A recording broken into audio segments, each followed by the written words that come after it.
simulación quirúrgica lo que es el área de endotrainer, ¿no? Ya, y también he sido alumno de acá. He sido de pre-Ricci, pregrado Ricci, posgrado Ricci y tengo una maestría también en la Ricci. O sea, bastante institucional, ¿no? No, también tengo cursos afuera, bastantes. Sobre todo en Chile. Ya, bueno, el día de hoy tenemos el tema que es anatomía quirúrgica del abdomen. Muy importante porque de ello nosotros vamos a poder decidir dónde son los abordajes. Más me voy a basar en la parte de técnicas operatorias, ¿no? Que es lo que están haciendo ahora, ¿no? Están en quinto año, próximamente 2 años ya van a ser ustedes internos de medicina. A muchos de ustedes los voy a ver en mi hospital. En mi hospital tengo bastante internos. Mi hospital es bien bonito. Es nuevo, tiene todo, es grande. No, no es muy conocido, ¿no? Bueno, sí lo conocen todos porque en la pandemia todo el mundo lo conocía, ¿no? El hospital COVID. Ya todo el mundo lo conocía. Entonces ahí han muerto mucha gente por COVID, han sido referidos por todos los hospitales.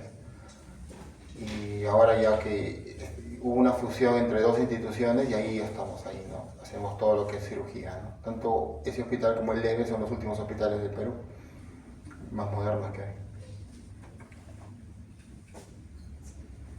Entonces el tema es anatomía de quirugía del abdomen. Como todo, hay que ver la parte topográfica. Sobre todo, cómo podemos diferenciarlo, por ejemplo. Les pongo esto porque acá es muy importante para poder dar diagnósticos, sobre todo en la parte cuando hay heridas, cirugías, traumas y todo tipo de patologías. Zonal epigastrio, hipocondrio derecho, hipocondrio izquierdo, mesogastrio, flanco izquierdo, flanco derecho, fosa ilíaca derecha, hipogastrio, fosa ilíaca izquierda. Por ejemplo, si viene un paciente con un dolor brusco en epigastrio, ¿cómo te llamas? Franco. Franco. Un paciente que viene con un dolor en epigastrio, brusco, y le encuentras palidez marcada, y siempre te refirió a un dolor brusco en epigastrio. Tiempo de enfermedad, 2 horas. 3 horas, lo cual le llevo en emergencia porque el paciente está en posición antártica. ¿En qué estarías pensando? ¿Qué más?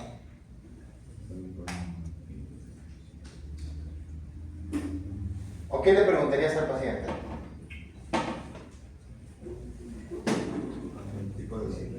¿Tipo de dolor? Sí, se torre por esta es una mesentérica.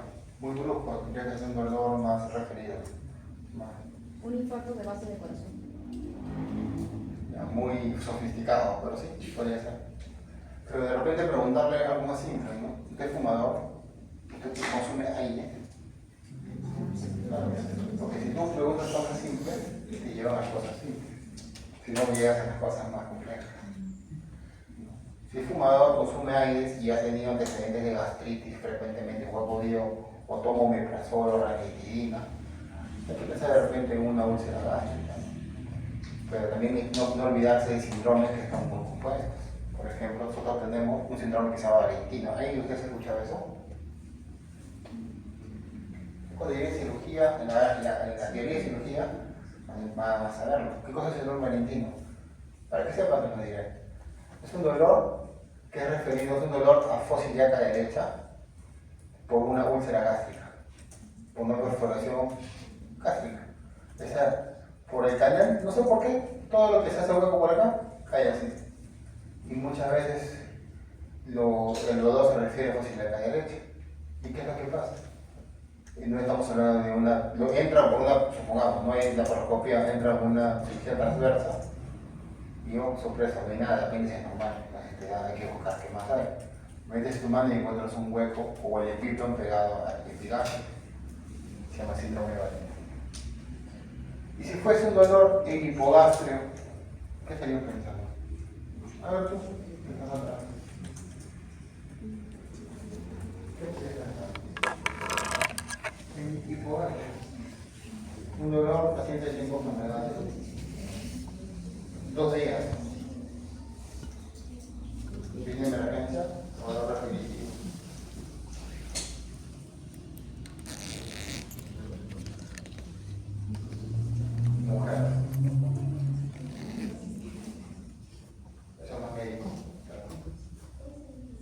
Claro, un quiste de ovario roto.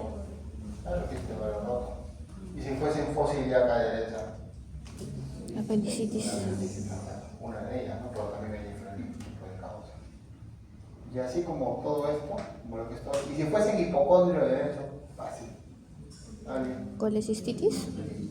Una colecistitis. ¿Y cuál sería un a ver, dolor en hipocondrio derecho brusco que calma con analgésicos? Y yo le pregunto a ti, ¿cuál es la diferencia entre un cólico vesicular y una colicitis aguda?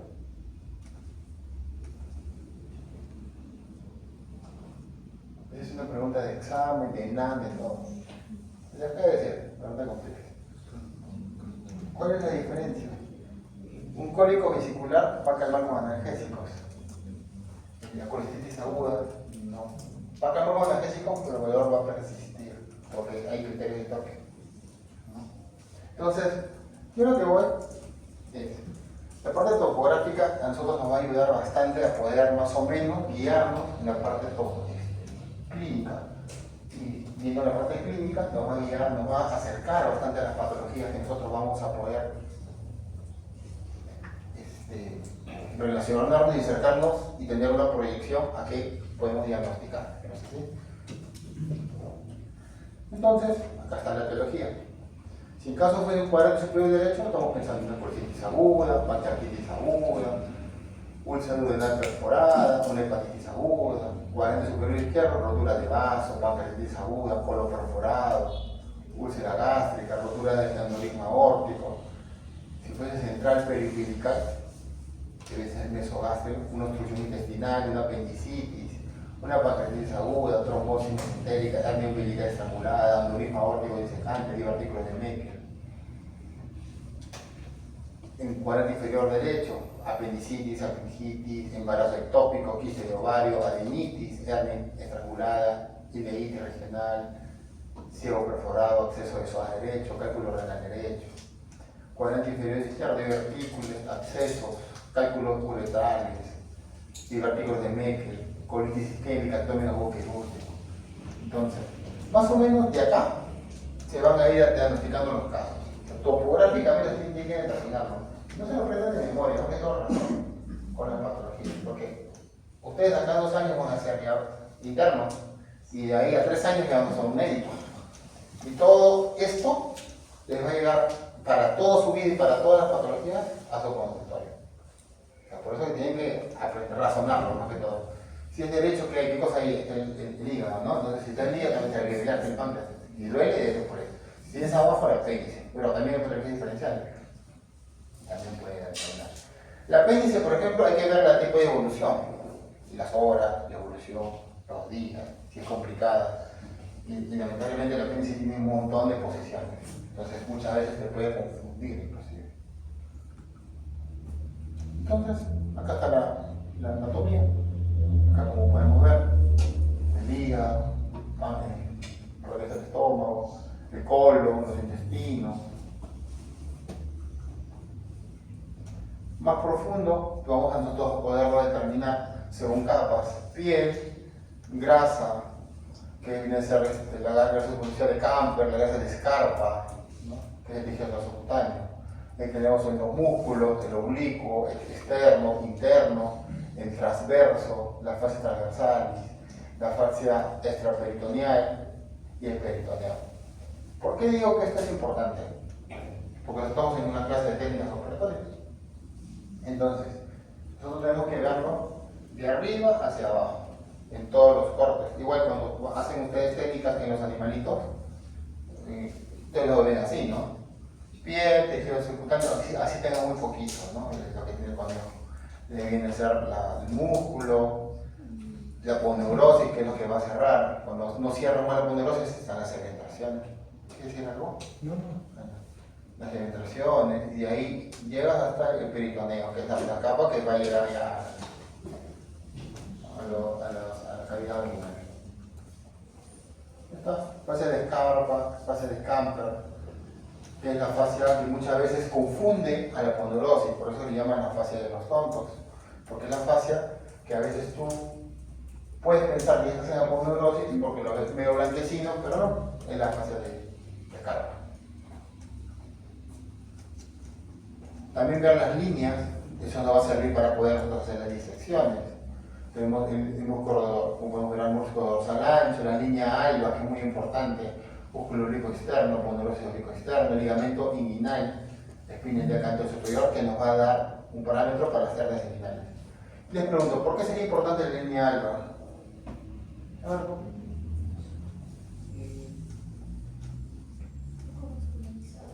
¿perdón? Ahí está, como ya lo he dicho, es menos vascularizado. ¿Y por qué nos va a ayudar? Porque nosotros cuando entramos en una cavidad abdominal para una laparotomía, porque prácticamente esta clase va a ser una cirugía abierta, nosotros tenemos que entrar a las zonas donde haya menos vascularización, sin dañar tejidos grandes, sin encontrarnos con grandes vasos, que nos va a perjudicar en la cirugía y nos va a quitar tiempo quirúrgico operatorio. Entonces la línea alba, que está en esta zona de acá, es una zona menos vascularizada, en la cual nos va a ayudar para poder diferenciar de arriba a abajo.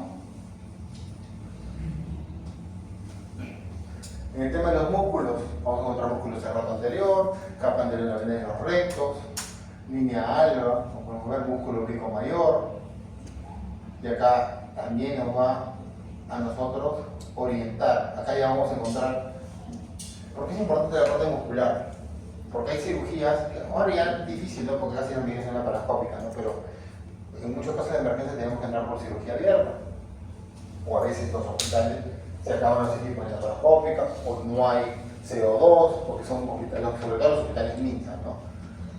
Y entonces esos hospitales nos dicen, no doctor, no hay para la laparoscopía hasta mañana porque los equipos están en esterilización, la cirugía abierta.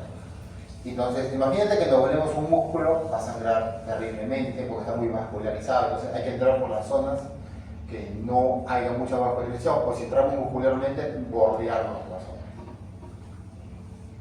¿Ya? La vena de los rectos, recto del abdomen, es muy importante porque estas zonas están, muchos de los músculos se van a insertar en esta zona y a nosotros van a estar muy sangrantes muchas veces, y al momento de cerrar también nosotros tenemos que, si lo cerramos, hay que cerrarlo adecuadamente, ¿no? Por eso es importante.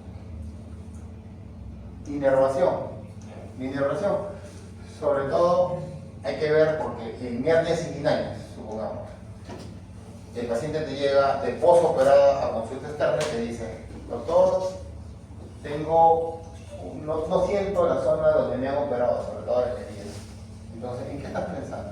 De repente, en el momento de la cirugía, hubo una sección del nervio iliohipogástrico o ilioinguinal. Entonces, a estos pacientes, con el tiempo, van a ir mejorando, ¿no? Más que todo para eso.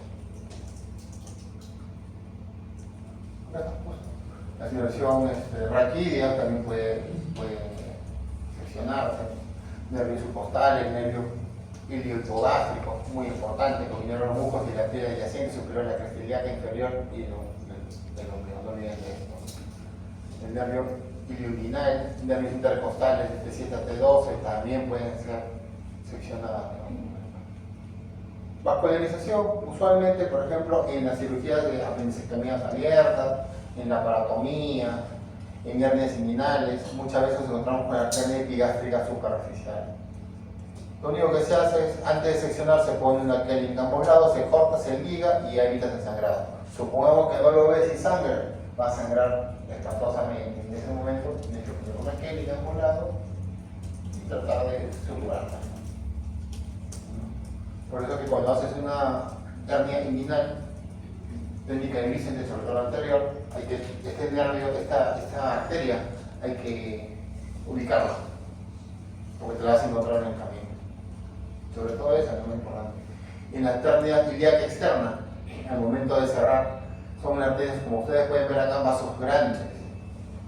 Yo tuve la mala suerte de residente, me volé esa arteria, poniendo mi último punto para cerrar, por poner la mano, porque los puntos son superficiales. Y aprendí a reparar la sangre, pero increíblemente, es un caño. Pero si lo bordeas adecuadamente, puedo hacer eso. La vascularización por venas, ¿no? Sobre todo las umbilicales, venas periumbilicales, vena epigastro superficial, ¿no? Plano transumbilical. Y los drenajes. sobre todo los ganglios linfáticos axilares y los ganglios linfáticos inguinales. Aquí, recalco, muchas veces pueden llegar pacientes, los cuales presentan una pequeña tumoración en región inguinal o región axilar. Y por ahí le dio alguien de la familia y dijo, tienes una hernia inguinal. Y el paciente en su historia clínica prefiere haber tenido una infección urinaria, una infección de vías aéreas respiratorias altas o una infección cualquiera. Y si hace una infección puede aumentar los ganglios, ¿sí? Entonces, por eso que también hay que saber conocer los ganglios.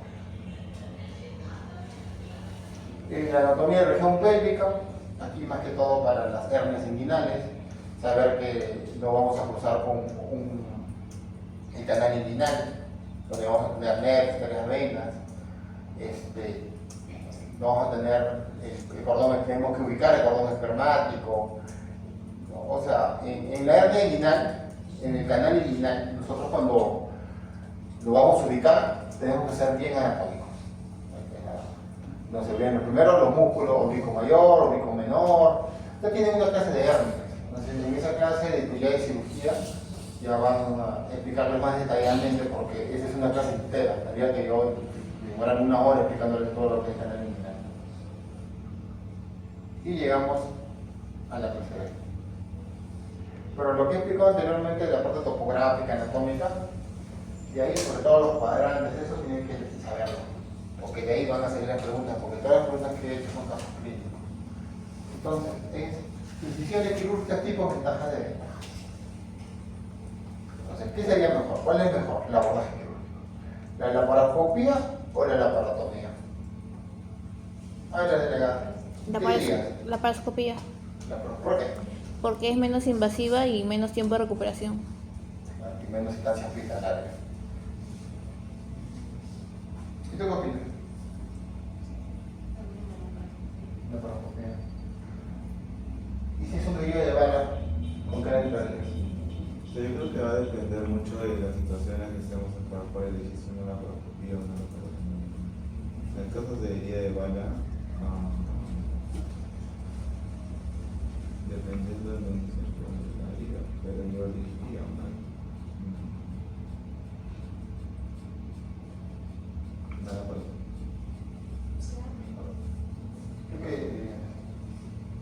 O sea, te pongo un caso clínico.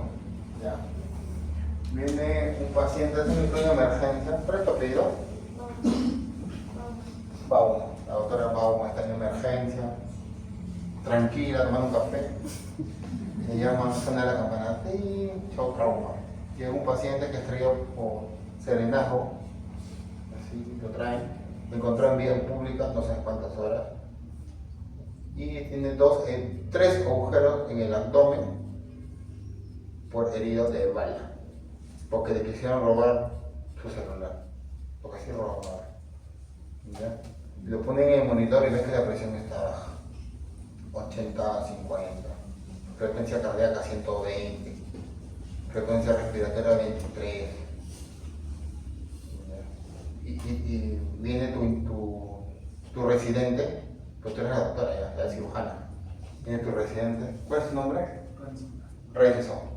Y dice, doctora, ¿lo voy a programar o qué hago? ¿Qué harías? Primero, revisión del cachorro, porque el cachorro es conveniente. Se explora con el dedo para ver qué es lo que ha dañado. Ahí lo abre. No. Cuando esté en movimiento, no se trata de eso. ¿Pero qué harías? ¿Cómo lo programas para algo? ¿Lo dejas morir? Dice, no, ese es un delincuente que se muera. Lo juzgas. Mi Renzo está ahí, no sabe hacer nada. Está ahí mirándote, apuntando su papel. Cirugía de emergencia. Porque debe haber hemorragias.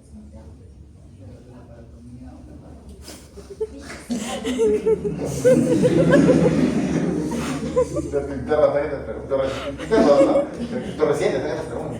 ¿Laparotomía o laparoscopía?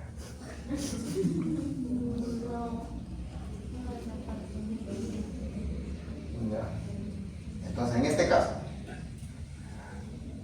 cuando diste la clase de trauma, porque yo voy a decir la evaluación de politraumatizado, ahí le voy a explicar lo que ha dicho ahí. Lo ideal ahora, actualmente, en estas épocas, es ponerle sangre en el momento. Y si ese día le van en el abdomen y ves que está hipotenso, lo metes inmediatamente a la sala de operaciones. Y le hacen, no, o sea, tener una laparoscopia CO2, a ver, no, lo abres. Supra umbilical, una cicatriz. O sea, es como dice su compañero, de acuerdo a la situación, pero las emergencias tienen que priorizarse. Ahora, distinto. A ver, ahí el hombre que está solo. Paciente mujer ingresa 3 veces en emergencia. 3 veces las veces en emergencia. ¿Ya? Las 3 veces ha venido por emergencia. Se encontró con la interna. ¿Tu nombre? Brigitte. ¿Tu nombre? Jonathan. Y le dijeron, no, eso es así, un equipo consultorio porque lo programa. 3 veces han provocado a la paciente. Entonces te regresó contigo. ¿Ya? Tiene un diagnóstico ecográfico de litiasis vesicular. Tokio es quirúrgico. No te digo que es Tokio porque también te digo, pero es quirúrgico. Tienes que operarlo. Dice, voy a operarlo. Lo llevas a sala de operaciones al paciente. ¿Ya? Y la anestesióloga te dice, no hay torre. Vas a dañar. Lo programas, lo dejas, para mañana ya todo otro día que haces como antibiótico, y si lo programas, ¿qué tipo de incisión tú le haces?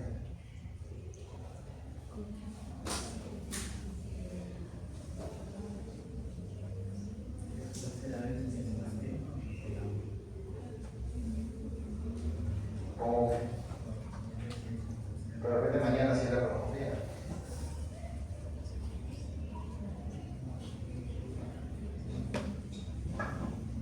Difícil, ¿no? Ya miren, en el caso de vesículas, le dice la norma, el Tokio, la guía de Tokio, le dice que sí, efectivamente, toda la vesícula es una cirugía de emergencia, pero también se puede programar. Entonces, lo correcto sería que sea laparoscópica, ¿no? Es lo correcto. ¿Por qué? Porque menos, como dice su compañero, menos tiempo hospitalario, menos complicación, menos dolor. Ya. La incisión es una de coche, que se la dice en caso que sea abierta. Esta incisión es coche, que sea abierta. Ahí te das una moraleja. Hay que ver qué grado está de complicado. Hay que ver si su perfil de coagulación está alterado, si los antibióticos que ya le pusiste en emergencia, porque ya debe estar en un área de observación, ha calmado, con antibióticos, con analgésicos. Si tú lo ves que está estable, lo podrías dejar hasta que en la mañana lo opere, que ya va a ver la laparoscopia. Pero si tú ves que está alterado el perfil de coagulación, está con fiebre, está con dolor, no le cambian los analgésicos, tienes que operarlo y por cirugía ya. Cambia, ¿no? O sea, todo cambia de acuerdo a la situación, la circunstancia. Ese concepto creo que se lleve. Pero como dice su compañero, lo correcto en esta época es todo por vía laparoscópica. Totalmente, porque es menos invasivo, menos. Pero también depende mucho de muchas cosas, que es de operador dependiente. Depende mucho de la curva de aprendizaje y de los cirujanos que actualmente estén. Porque hay médicos que son mayores, maestros en todo tipo de cirugía, pero la laparoscópica muchas veces como que tiene muchas dificultades. Sobre todo los jóvenes estamos más curtidos, ¿no?, con el tema de la laparoscopia. Yo tuve la suerte de estar en un hospital donde aprendí ambas técnicas. Entonces, en la laparoscopia vamos a tener diferentes tipos. Uno de ellos es la laparotomía exploratoria simple diagnóstica. Salud. ¿Qué viene a ser esto? Procedimiento quirúrgico que aborda la cavidad peritoneal con objetivo diagnóstico y si es en caso lo requiere quirúrgico. ¿Ya? ¿En qué caso se ve esto? ¿Alguien sabe? Un abdomen agudo que no sabes qué cosa es. Pues un tumor, una perforación, una apendicitis, que es lo más común, un embarazo ectópico que los ginecólogos dijeron, no, es el apéndice. Y entraste, abriste y encontraste un quiste roto. y entonces ya pues es una laparotomía diagnóstica, ¿no? Exploratoria simple o diagnóstica. Y esto es muy común en la emergencia, eso es lo que más se ve. Laparotomía terapéutica, ¿cuál es esa? En la ejecución de laparotomías programadas, selectivas independientemente del estado clínico del paciente. La laparotomía a demanda se realiza de acuerdo a la necesidad. ¿Como cuáles?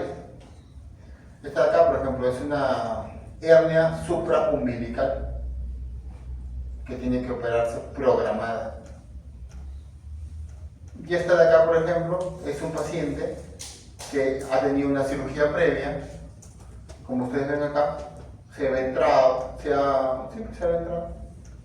ha habido disencia, y también tiene que entrar, pero ya programada, para que lo puedan cerrar. Diferentes, ¿no? La laparotomía diagnóstica y la otra terapéutica. Y la laparostomía. Esos conceptos aprendan, chicos, porque de ahí van ahí una preguntita por ahí. En la laparostomía se deja abierta la cavidad peritoneal y se cubre en una prótesis de malla de bolsa plástica.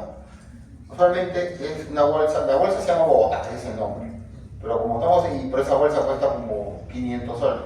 Como estamos en Perú, no hacemos problemas. Las bolsas de colectoras de orina las cortamos dobles, se pone una encima, una abajo, se pone una encima y se cose.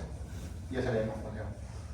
¿Ya? La laparotomía se deja con el fin de realizar exploraciones subsecuentes de la base peritoneal. Quizás estos pacientes de bala que estuvo sangrado, encontraron muchas perforaciones, se hizo control de daño y se dejó una bolsa. ¿Para qué? Esta es una foto real. Se dejó una bolsa de laparostomía. ¿Para qué? Para que en segundo tiempo, que viene a ser entre 24 y 48 horas, hasta máximo 3 días, el paciente tenga que entrar para revisar. A veces puede ser que no encuentres nada, como a veces puede ser que encuentres sangrado como acá. ¿Cuál sería el objetivo de la laparotomía exploratoria? De la laparotomía, ¿no? También control de sangrado, contaminación, reparar lesiones de órganos, lavado de cavidad abdominal, exceso y órganos dañados. Como lo mencioné, más que todo es para, si tú ves un herido de bala, o un herido de arma punzo penetrante, o un tramo abdominal cerrado que encontraste sangrado, una perforación de duodeno, una posible perforación de duodeno, quizás daño de páncreas. Entonces, ¿tú qué cosas puedes encontrar ahí? Puedes encontrar secreciones que van a encontrar dentro de la cavidad, pero como tú si lo cierras no vas a poder observarlas, mejor dejas abierto para poder visualizarlas. Y corregirlo en 24 o 48 horas, ¿no? Etapas de la laparotomía. Tenemos la apertura quirúrgica de la cavidad abdominal, la exploración de la cavidad abdominal para evaluar la extensión de la patología e identificar las posibles patologías no diagnósticas, el cierre de la cavidad abdominal. Un dato, la electiva dirigida al órgano comprometido, la emergencia, sangre, contenido, intestinal, pus y heces. También, ¿en qué caso se puede poner? En casos, por ejemplo, que encontremos una dilatación de las asas intestinales. Podemos encontrar los intestinos muy grandes, y si nosotros hacemos el esfuerzo que se podría hacer y lo ponemos a presión y lo cerramos, ¿qué podría generar?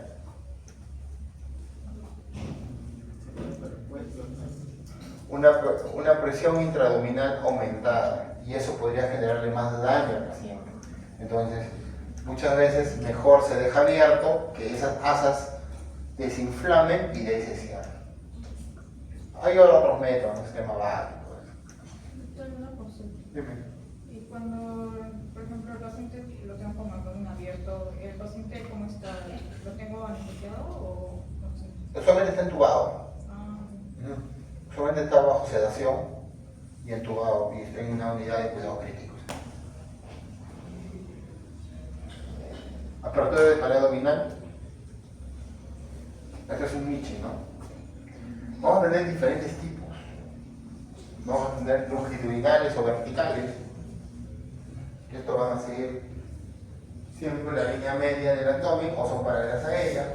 Se van a clasificar en vez de mediana, parmediana, transversa. transversos horizontales. Transversos existen tres tipos: horizontales como Rocky Davis, oblica o McBurne, curvas, subcostales, bilaterales y mixtas, que son todas las combinaciones anteriores. Mediana, ombligo, arriba, todo lo que es por arriba supraumbilical, para abajo infraumbilical. Esta es una transversa, cochas. Las que están laterales al ombligo vienen a ser unas paramedianas, que son más eventrógenas, más sangrantes. Esta es la 5 que ven acá, esta es una transversa, Rocky Davis, la 3. Esta es la Fanestein, la 9. O pueden ver mixta, ¿no?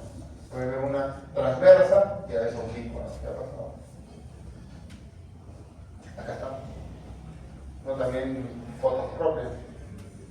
Esta es una supra-infraumbilical. Lo más probable que haya sido por un herido de bala, un trauma, porque está haciendo hueso con la comida.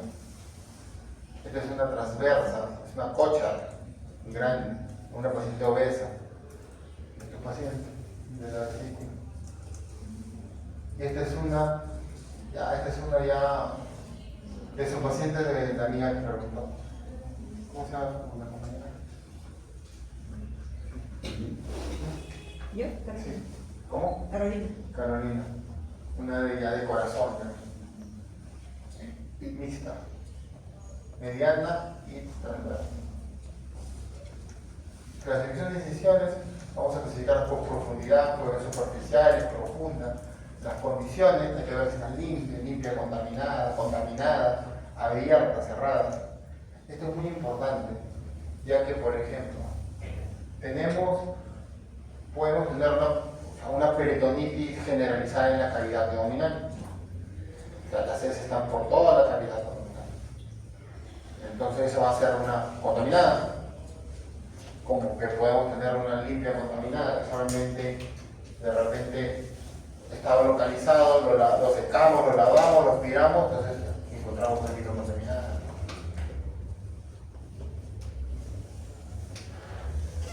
Elección por el tipo de incisión. El objetivo de elegir una buena incisión quirúrgica es optimizar la seguridad y el resultado del proyecto quirúrgico. O sea, justo este sábado que estuve de guardia en el hospital, estaba de guardia con 2 horas. Tuve un paciente de 17 años, mujer, que tenía una economía aguda. Tiempo de enfermedad, 10 días. Y yo he dicho, era un plastrón, catalogado como un plastrón apendicular. Ustedes saben que el plastrón apendicular se opera cuando solamente está caliente y no se opera cuando está frío, ¿no?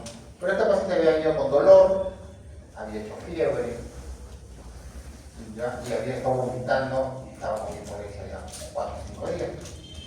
Por eso se decide, ya encontramos ya programado, ¿no? Entonces acá la idea era, ¿se programa abierta o se programa laparoscópica? ¿Tú cómo lo hubieras programado? 10 días de programar. ¿Sí?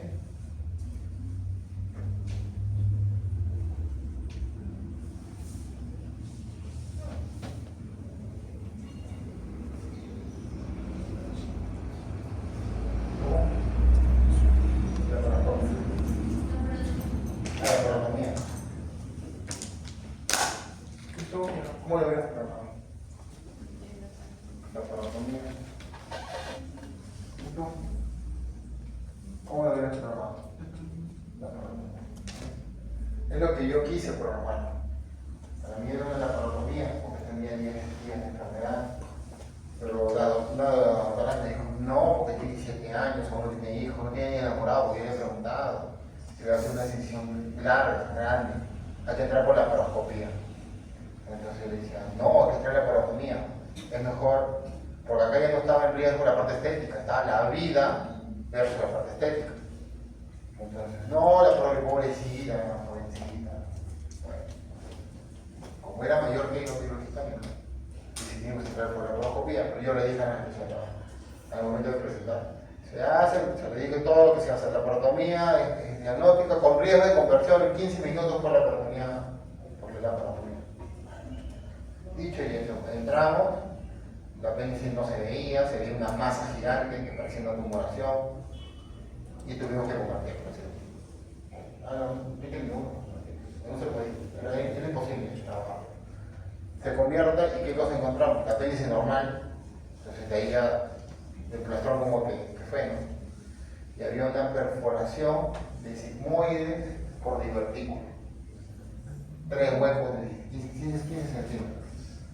Pero estaba con el epíplon pegado, entonces estaba prácticamente contenido. Entonces, esa era prácticamente en la cavidad no había contaminación, paciente joven, no contaminación, tenía buena hemoglobina, estaba estable. Decidimos hacer resección y hacer una anastomosis. Se hizo cortosis, hizo anastomosis, todo. Pero a eso yo le digo, o sea, acá lo que prima es la vida del paciente, no la parte estética, aunque quede bonito, ¿no? Puede quedar bonito en una electiva, en una vesícula, que de repente los puntos se hacen invisibles, o se hace con 3 trocas que sean más pequeños, ¿no? Lo más pequeño posible, porque ahora la parte estética, sobre todo en damas, ¿no?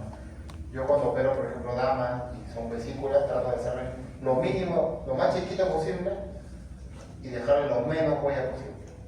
En hernias, en vesículas, pero son programadas. Cuando son emergencias, yo le digo al paciente, yo te voy a hacer lo menos daño posible, pero si tengo que aperturar por salvar tu vida, lo voy a hacer.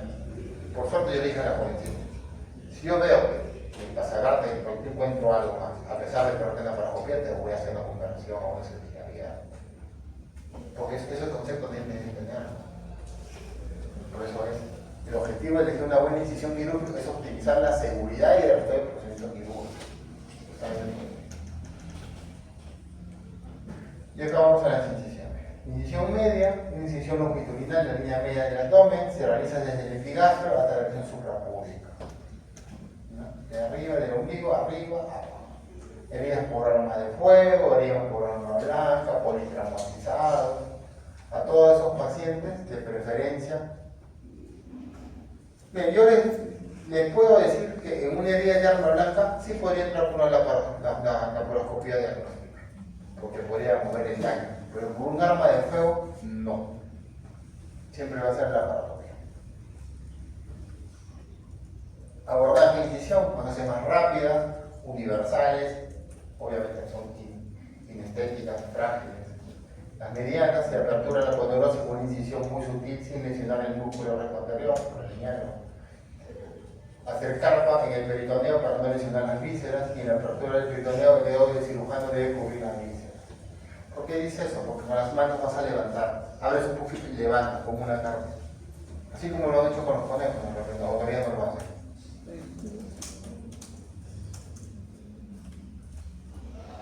Incisión paramediana se realiza paralela lineal sobre el músculo recto anterior. Derecha supraumbilical puede ser hígado, vesícula, ángulo hepático, colon, conductos biliares, duodeno, cabeza de páncreas. Y derecha infraumbilical, colon ascendente, ciego, apéndice, intestino delgado, vasos ilíacos, ureter derecho, trompas y ovario.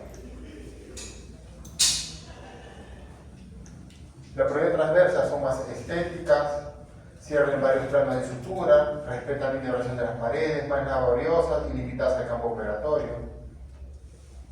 ¿En qué caso se hacen esto? Por ejemplo, el de acá es pues, un apéndice, ¿no? El oblicuo puede ser una cocha, y la curva, esta es una hernia infraumbilical.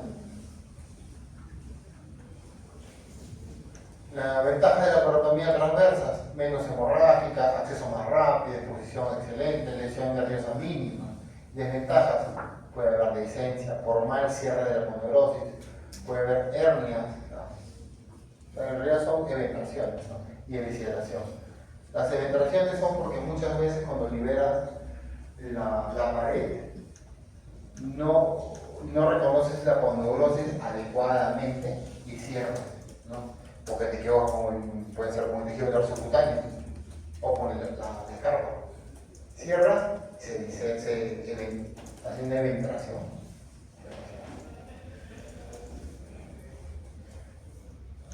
Tenemos acá, por ejemplo, esta de acá es una Rocky Davis, una paramediana derecha, una McBurden. Este tipo de incisiones, sobre todo en la apendicectomía sanguínea. Incisión McBurden Es una incisión oblicua que se practica en la fosa ilíaca derecha para apendicitis aguda.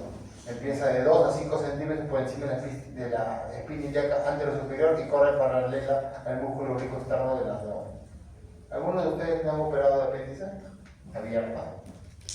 ¿Ninguno? ¿No, ninguno? ¿Y la laparoscópica tampoco? ¿Que ninguno es operado de nada? Ah, tú. La laparoscópica. Porque esta es una incisión muy clásica, de vez en cuando. En la época de COVID, cuando recién inició, casi 6 meses, 7 meses, no se operaba la laparoscópica, nada.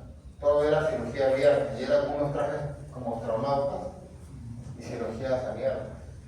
Y ahí es donde todo llegaba, todo era abierto, nada que no quiero la laparoscópica, nada.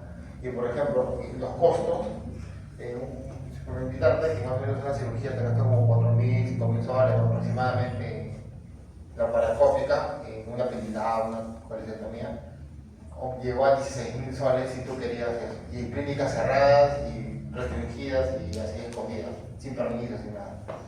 Así como estaba. Y los que lo hacían se la jugaban porque los tenían que estar hasta presos. ¿No? Pero a medida que llegaba al hospital ya era abierta, todo era abierto. Y para verlo también era un tema, porque te tenían hasta acá, pues. 3 uniformes de él, pero... Incisión oblicua. La más conocida es la incisión de Kocher. Incisión oblicua a nivel subcostal derecho, izquierdo y bilateral. Se realiza en línea media de 4 a 5 centímetros por debajo del apéndice sifoides y que se continúa de 4 o 5 centímetros por debajo del reborde subcostal paralelamente. ¿Para qué? Para hígado, vesícula biliar, vía biliar y vaso. Incisión de Chevron. Chevron es una prolongación de Kocher. La prolongación de Kocher es el lado izquierdo, formando un pico en la línea media y se realiza de la misma forma que el Kocher. Excelente acceso del polo superior del riñón y a la glándula suprarrenal. ¿Para qué? Vías biliares, cáncer de páncreas, cáncer de estómago y vaso. Yo he visto Chevron, es más, he hecho Chevron en algún momento. Porque ingresamos y tenía una anatomía tan compleja del paciente que tú pensabas que lo usual es que acá esté la vesícula, ¿no? Pero la vesícula estaba por acá. Entonces, tú le abordás que si no llegaba, tenías que ubicarse.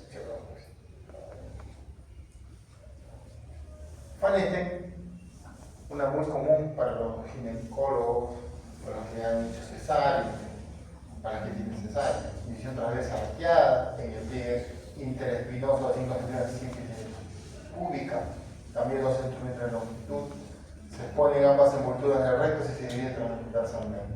De posición cómoda, utilidad es estética, evocó al final de poner las ondas, ¿no? Para poner las ondas. Ginecológica, trompo de falopio, ovarios, próstata, conductos espermáticos, vejiga, ¿no?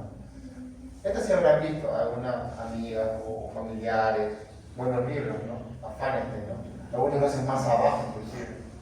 Son súper estéticas, ¿no? Pueden hasta bikini usan, porque son bien abajo. Antiguamente, las cesáreas lo hacían así, medianas, infraumbilicales, una cicatriz horrible, ¿sabes? Ahora ya no. Incisión ribra, comienza a la derecha del apéndice, sifoides, desciende oblicuamente hacia afuera, atraviesa el reborde costal a nivel del borde externo de la vaina de los rectos y continúa algunos centímetros sobre el hipocondrio derecho. Cirugía biliar de pacientes obesos. Eso ya lo he visto. Incisión obliqua inguinal. Estas son las incisiones, las clásicas de las cirugías de inguinal, las inguinoplastías anteriores, como las técnicas Listing.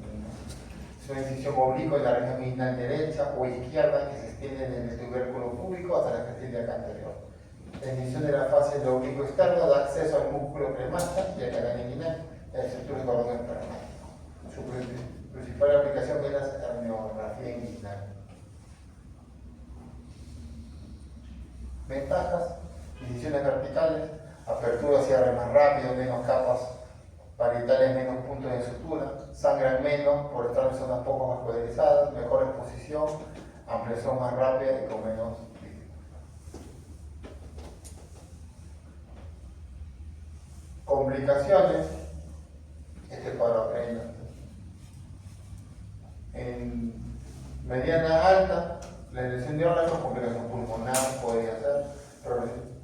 ¿Por qué podría ser una complicación pulmonar en una mediana alta? ¿Alguien sabe? ¿Puede perforar el diafragma? Claro, por el diafragma, por la cercanía que hay. En mediana baja, perforación de vejiga por la cercanía igual. En paramediana, sección de los vasos epigástricos. ¿Se acuerdan que les comenté anatómicamente que hay que reconocer muchas veces los vasos epigástricos? La papelera se los lleva. Lesión nerviosa, puede haber una lesión y parálisis parcial de los rectos. Y la eventración, que son muy eventrógenas en paramediana. La Kocher puede causar hemorragia. Los nervios intercostales, el 8 y el 9 van a estar muy expuestos, como vamos a quizás seccionarlo, va a haber una parestesia en esa zona, una pérdida de sensibilidad. Perforación de vísceras abdominales, infección de órganos, podríamos generar en caso de un mal abordaje. Visión McBurden, puede haber hemorragia, ¿por qué? Por los vasos epigástricos. Nervio abdominogenital mayor, también podríamos mencionarlo. Y una perfusión visceral abdominal. Y todas van a generar lesión vascular, hemorragia, hematoma, isquemia, como lesión nerviosa, parálisis muscular en el músculo, lesión de órganos, perfusión de vísceras abdominales. Todas podrían generar eso. En cierre de pared, incisión mediana, tenemos que cerrarle dos planos, peritoneo y aponeurosis. Es lo correcto. A pesar que hay técnicas en algunos pacientes, cirujanos, donde solamente cierran la aponeurosis, porque dicen que no tiene mucha implicancia. Eso van a escuchar en los hospitales que vayan a rotar. Doctor, ¿por qué no cierra el peritoneo? No, porque prefieren las nuevas tendencias, dicen que no, que solamente cierra uno. Pero lo correcto, lo que dice la literatura y lo que dicen los grandes maestros de anatomía y cirugía, que se tiene que cerrar en dos planos. Si Dios te creó completo, ¿por qué te va a dejar completo? Cierra el peritoneo, cierra la peritoneo. Es más, yo cierro hasta tejido de dorso cutáneo y de ahí también.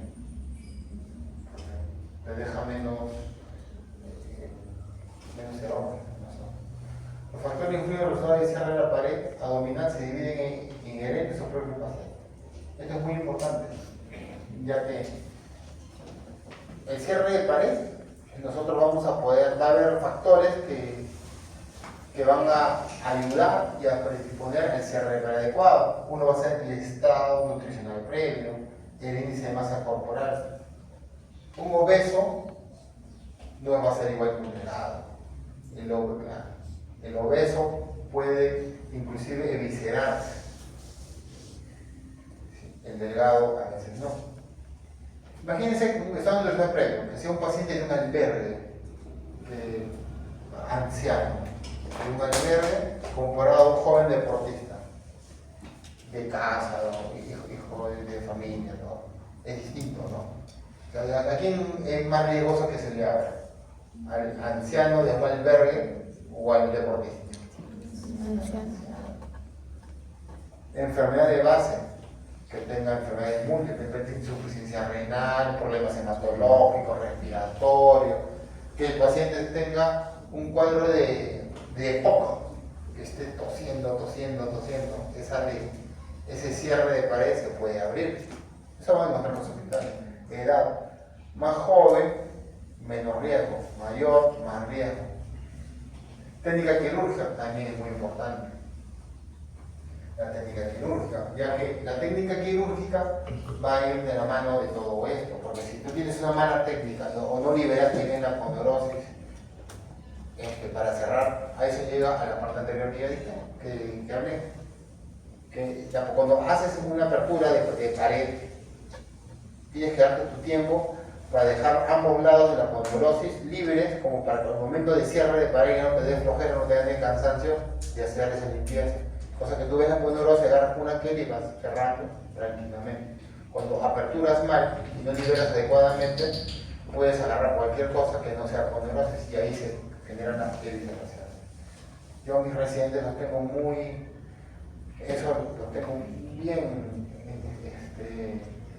bien minucioso, con esa apertura de pared y cierre de pared, porque ahí es donde usualmente son las complicaciones. Compresiones post cirugía, la licencia de la sutura, la hernia incisional por mala técnica, el hilo paralítico pasa como un riesgo asociado. La incidencia de hernia incisional va a ser de 9 a 20% y el encarcelamiento o estrangulación de un 15 a 2%. ¿Qué es una encarcelación o estrangulación? Supongamos que cerraste mal la pared y por ahí sale un gas intestinal. Y por mala suerte no regresa. Se necrosa, como está en esta imagen de acá, y se perfora. Y tienes que reseccionar y a veces el paciente puede acabar una colostomía. Ha habido casos. En el hospital hemos tenido esos tipos de casos también, ¿no? Bueno, y esta imagen es de hernia incisional, ¿no? Por mal cierre de pared. Eventuaciones se producen en 3 mecanismos, puede ser por rotura de la sutura, falla de nudo, desgarro de tejido a través del sitio de inserción de la sutura. Ahora, maniobra y diálisis.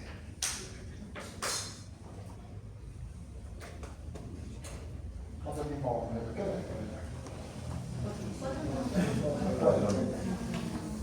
¿A qué queda la clase?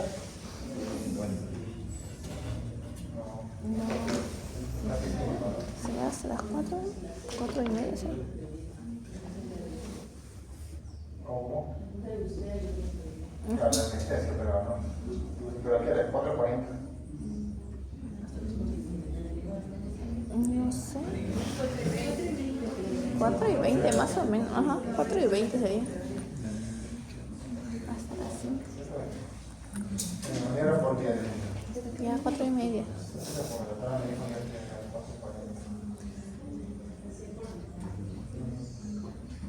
Bueno, la teología de la maniobra.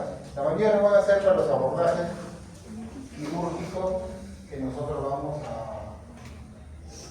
a ingresar cuando ya estamos dentro del acto quirúrgico operatorio. Entonces, acá recordar los cuadrantes, que son muy importantes. Los cuadrantes, recordarlos, ¿no? O sea, las ubicaciones de cada tipo de color. Entonces, acá tenemos, primero, la exploración o repercusión. Va a ser la exploración, primero los órganos sólidos, luego el resto del abdomen en sentido de las agujas del reloj o en sentido inverso de las agujas del reloj. La exploración se realiza por cuadrantes abdominales. Por eso es importante. Técnica de exploración anátomo topográfica. Aquí nosotros tenemos, cuando entramos a cavidad abdominal, nosotros ya tenemos que saber que primero depende de dónde estemos la lesión, porque vamos a encontrar sangrado, vamos a encontrar perforaciones, vamos a encontrar de repente secreciones precardideas, o lesiones de órganos grandes, ¿no? Entonces controlamos eso y comenzamos a hacer nuestra exploración. Si vemos que la lesión es para arriba, todo se va a ver de acuerdo al transverso, ¿no? En ese colon, ¿no? Que viene a ser el colon transverso, la interposición que se va a dar, ¿no? Como acá vemos el colon ascendente, transverso, descendente. Por encima está las asas delgadas. Entonces, si nosotros vemos las asas delgadas, podemos hacer control de daño, que es cortar, ligar, separar. Nos quedamos con el colon, nos vamos a ver encontrados. Abdomen superior o mesocólico y el abdomen inferior o mesocólico. ¿Qué vamos a encontrar en el abdomen superior o mesocólico? El espacio sufrénico, la región hepática, la región gastroduodenal, la región pancreática y la región esplénica. Y el abdomen inferior o mesocólico, el espacio parietocólico derecho, mesentérico cólico derecho, espacio parietocólico izquierdo y mesentérico cólico izquierdo. Acá es muy importante para que nosotros podamos hacer los abordajes y adecuados. Compartimiento supramesocólico. Elevar el estómago. Vamos a elevar todo el estómago, el colon transverso para el meato mayor. Todo esto se eleva hacia arriba. Y aquí flexionar la pared posterior del estómago y el cuerpo y la cola del páncreas. Más que todo para poder ver si hay perforaciones o daños en esa zona. el esófago abdominal, duodeno, hígado, vaso, vesícula biliar, que podemos verlo al levantar esta zona. Esta zona va a ir para acá. Entonces se levanta, se pone hacia allá. ¿Y cómo lo levantas? Muchas veces con los dedos nomás. Vas seccionando así y fusionando con los dedos para generar menos trauma, porque si lo haces con prisa, lo que menos queremos hacer es sangrado y trauma. Y lo levantas hacia arriba para que puedas visualizar la parte posterior del estómago, la cola del páncreas, toda esa zona. Compartimiento inframesocólico, localizado bajo el mesocolo transverso y contiene principalmente los intestinos gruesos, delgado y recto, ¿no? Y la parte posterior, igual. Vas a levantar para ver si hay daño en esa zona. ¿Y por qué tienes que hacerlo? Porque muchas veces las perforaciones pueden generar daños en toda esa zona y vemos superficialmente no encontramos nada. Heridas por arma blanca. O daños por arma de fuego. Y hay que ver, porque el daño de fuego no es que solamente que hay un muerto, a veces lamentablemente no hay diferentes. Expresión retroperitoneo. Hay una maniobra muy importante, la maniobra de Kocher, que consiste en levantar el duodeno, la cabeza del páncreas, el retroperitoneo. Es una maniobra que hay que realizar para intervenir sobre el duodeno y la ampolla de Vater, la cabeza del páncreas, la aorta, la cava de encima de los vasos renales y antes del hígado. Acá tenemos imágenes, podemos visualizar la línea de disección, las líneas de disección y levantar. Esta maniobra se hace en verdad, o sea, yo soy de la idea que estoy teniendo que ver, ¿no? Porque todo es con las manos, vas levantando así de poquito más, 2, 3, 4 y ya estás abajo. Y levantas y expresas un coche para que vean la zona duodenal sobre todo. Esta parte es importante, ¿no? Sobre el duodeno, la ampolla de Vater, la cabeza del páncreas, la aorta, toda esa zona lo puede visualizar con la maniobra del coche. Es muy común esta maniobra, casi la mayoría de los cirujanos lo sabemos, ingresamos y esa maniobra que siempre se hace. Acá podemos ver la cava, la cerpanca, el duodeno, la pierna, la maniobra de Cattel-Branch es excelente rápida para el abordaje de vasos grandes, retroperitoneales, que consisten en el desplazamiento de derecha a izquierda mediante la sección del peritoneo para el cólico derecho, seguida de la liberación del ángulo iliocecal y la sección de la hoja peritoneal izquierda. Levantas de un lado hacia abajo. ¿Por qué? Porque muchas veces hay lesiones renales y encontramos hematomas en la zona retroperitoneal. Tenemos que levantar todos los intestinos para poder ver la parte de abajo. Si hay un hematoma, a veces hay que explorarlo, sobre todo en traumas. Y esa maniobra se llama Cattel-Branch. Maniobra de Matos. Comienza en la incisión del peritoneo parietal en la línea blanca de Toll, desde el colon sigmoide hacia el ángulo esplénico. Para ver el vaso, la cola del páncreas, riñón izquierdo, estómago, se moviliza refleja para poder explorar estructuras profundas. Se expone de parte izquierda la arteria aorta, el tronco celíaco, la arteria mesentérica superior e inferior y bifurcación aórtica. Como ven, todo en realidad se hace con las manos. Es una maniobra que puede usar plan, puede usar algún tipo de cosas, pero con las manos, en posición hacia un lado, hacia el otro, y todo tiene nombre. Hemato modificada. Mismos pasos que la maniobra anterior, sin embargo, se involucra el riñón y la movilización, esta queda in situ. El plano de disección es anterior a las fases de la aterota e incluye sobre el vaso y el páncreas. De posición del tronco celíaco, arteria mesentérica superior, pedículo renal izquierdo. Y ahí llegamos a la parte del lavado. El lavado de cavidad abdominal es muy controversial en realidad. ¿Ya? Porque es el método más utilizado para emisión de inóculos bacterianos en la cavidad peritoneal, pero cuando se produce una apendicitis perforada. El lavado de la cavidad peritoneal continúa siendo controversial. ¿Por qué? Porque hay posibilidad de alterar los mecanismos de defensa del peritoneo ante la infección, favoreciendo el aparecimiento de complicaciones. Se puede evitar el riesgo de modificación de mecanismos de defensa. Yo les pregunto, si yo por ejemplo no uso, usualmente encuentro una peritonitis en la cavidad abdominal, aspiro todo lo que puedo y después pongo una gasa y trato de secarlo, todo. Ya, con buenos antibióticos, todo ya. ¿Por qué? Porque cuando se hace agua, se esparce.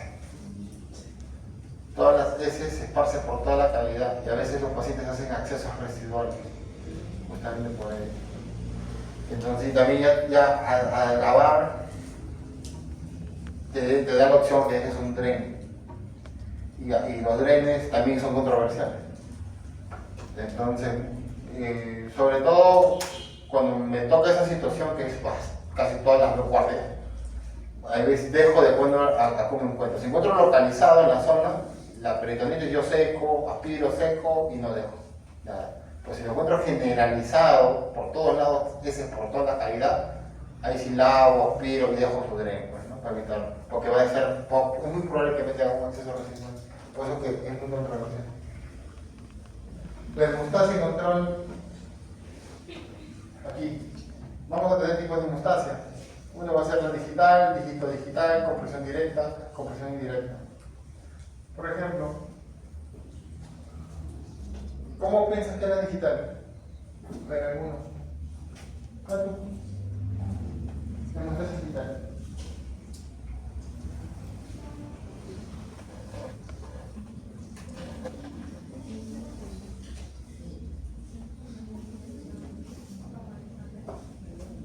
La digital es bien práctico. Pon tu mano. Sangre, luego su dedo y para los sangrar, pero no. 1 minuto, 2 minutos, hago así. Ya paró. Dígito digital. Bueno, digital puede ser así. Dígito digital que te agarre como te. Compresión directa, la que está en la imagen, una gasa. Compresión indirecta puede ser un torniquete. Y esos son los procedimientos temporales, ¿no? Rápidos, ¿no? Que se usan en emergencia. Porque a veces llego con sangre, doctor, me he caído, me he golpeado, se ponen una gasa y ves todo, sangre, todo. Y porque la sangre es escandalosa, ¿no? Le limpias todo, que es una herida de uno por uno. A mí me ha pasado, pero no ahora, cuando fue el poder interno, llegó un paciente todo ensangrentado por todos lados. Entonces lo metimos en emergencia porque era escandaloso. Y al costado había un señor tranquilo, agarró su manita, con una gasita, ¿no? Impresionante. Entonces atendimos al escandaloso, ¿no? Echamos sangre, entonces cuando le echamos agua oxigenada, lo lavamos todo, se había cortado con un vidrio, tenía así, tenía toques por los ojos, bueno, pero justo le daba un vasito. Le suturó un punto y ya paró. ¿Ya? Y cuando entró el otro señor, se había seccionado toda la zona, hasta el tendón, todo.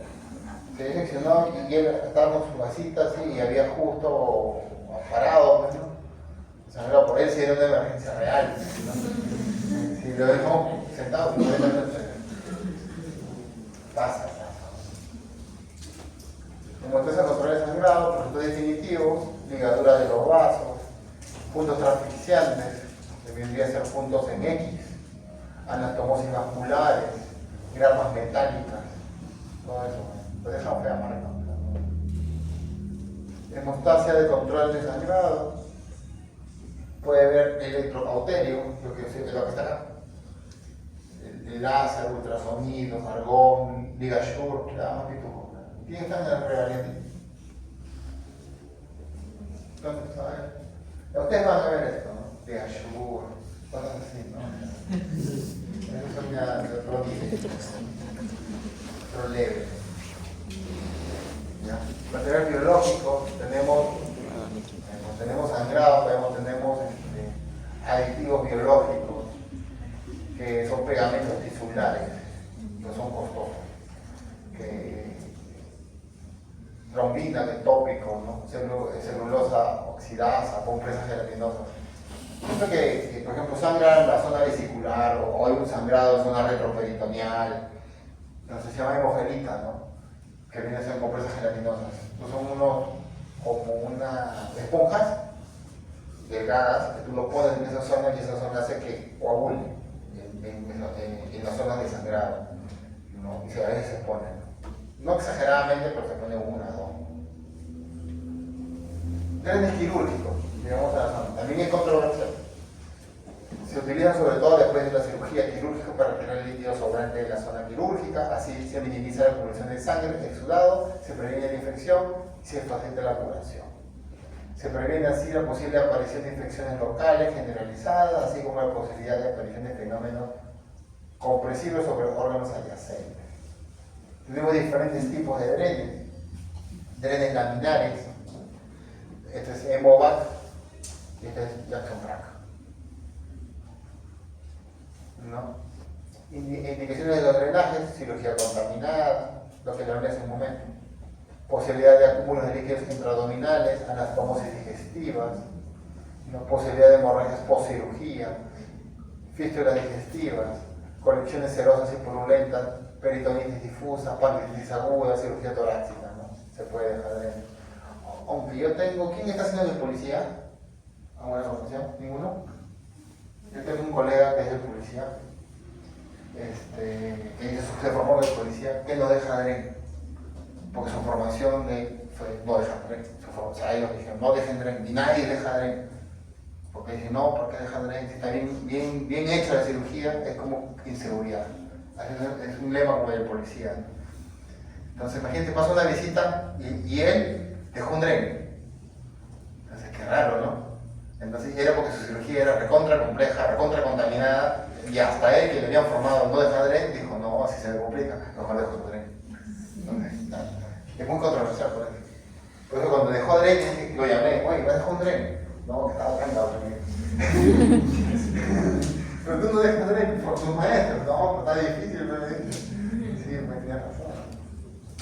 Tipo de dren, tipo Penrose, tubo de caucho, aplanado, delgado, se puede encontrar en distintos tamaños.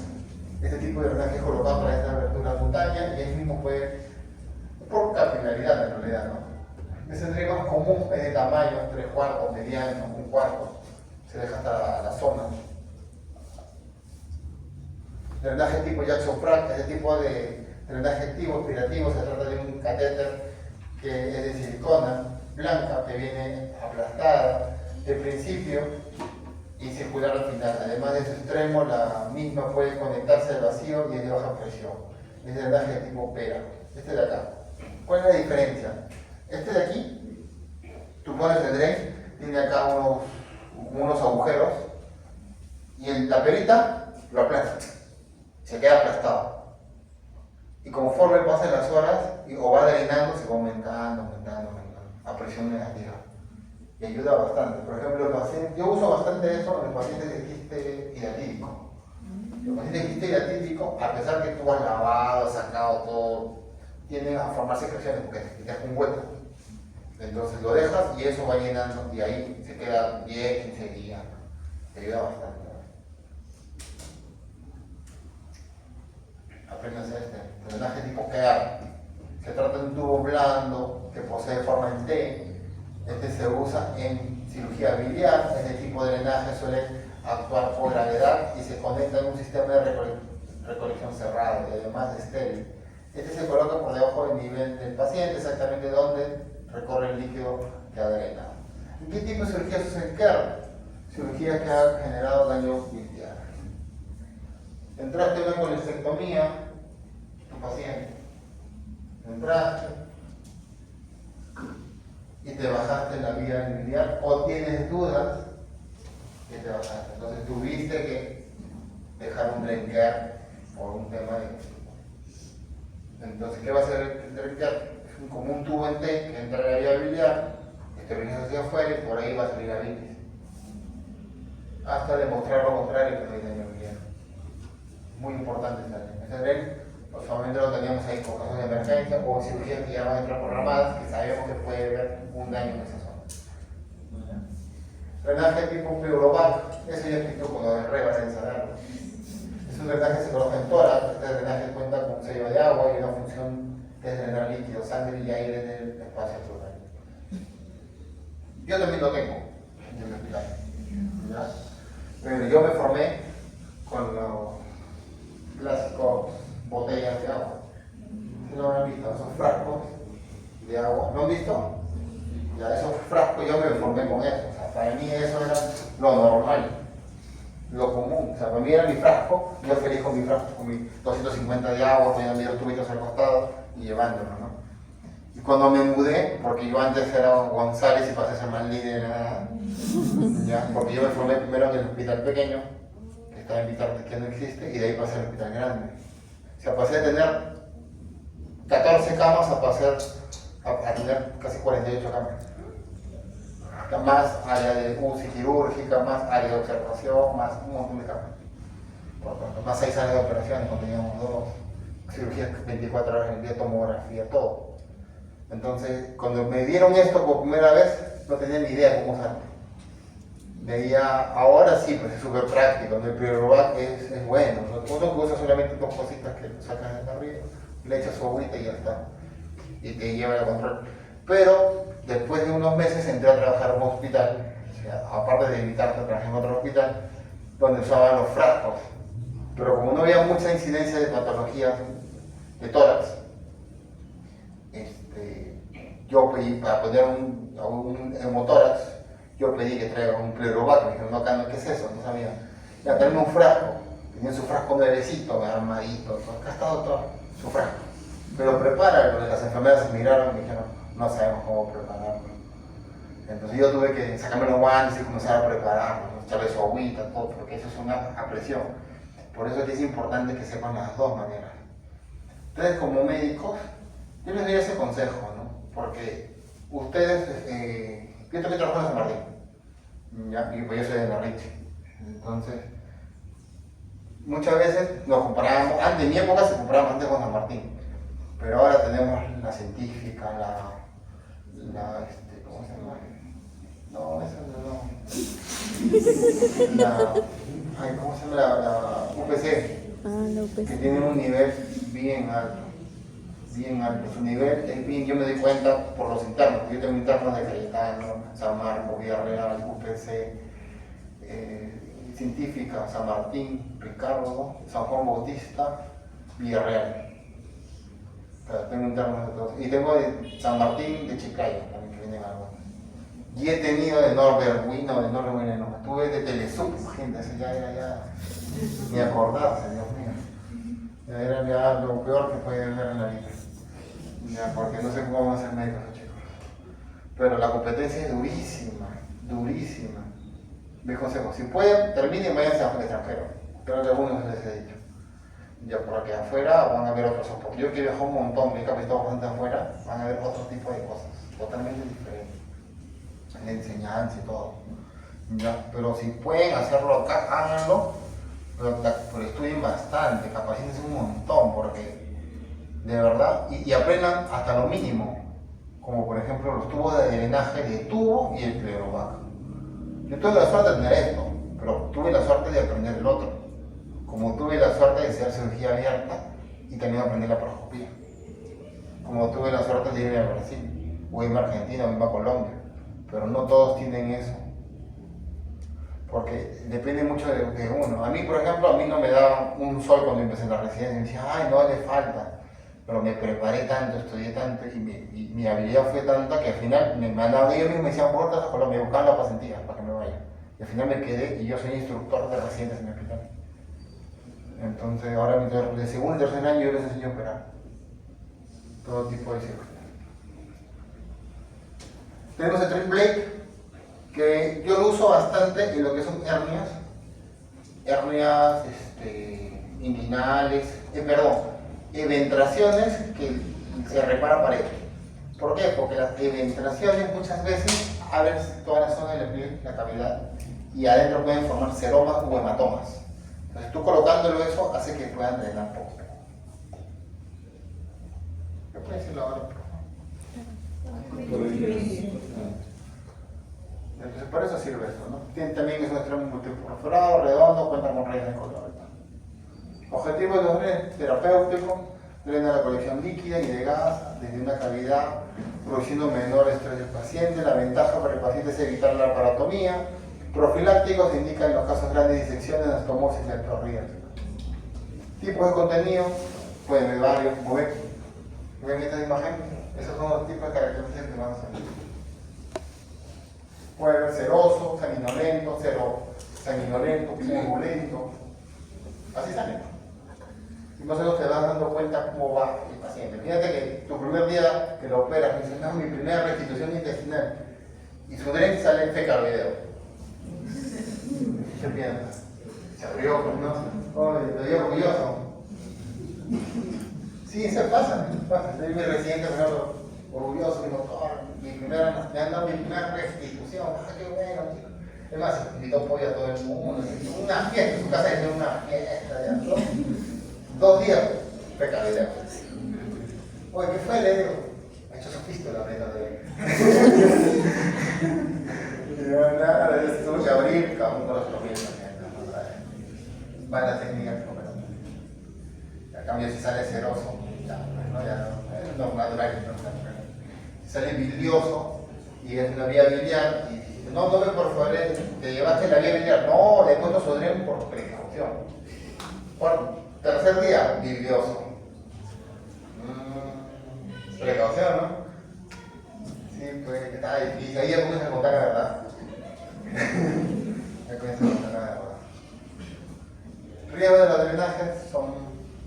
No se constituyen una teoría quirúrgica adecuada, constituyendo una comunicación entre una cavidad limpia y el medio externo, podría comprimir estructuras vecinas, comprometiendo su hospitalidad, la dificultad de su retiro, ya que pueden haber quedado fijo a la estructura del cierre de los nodos.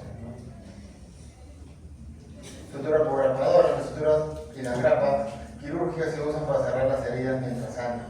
Es necesario evitarlas en el transcurso de 4 a 14 días. Yo no uso grapadoras. Porque como son grapadoras, tienes que tener el retiro de grapadoras. Y a veces no tienes el consultorio. Y si no, tienes que sacarlo con una piel y despacito, una por una. Y es no me gusta. Aparte deja unas marcas horribles.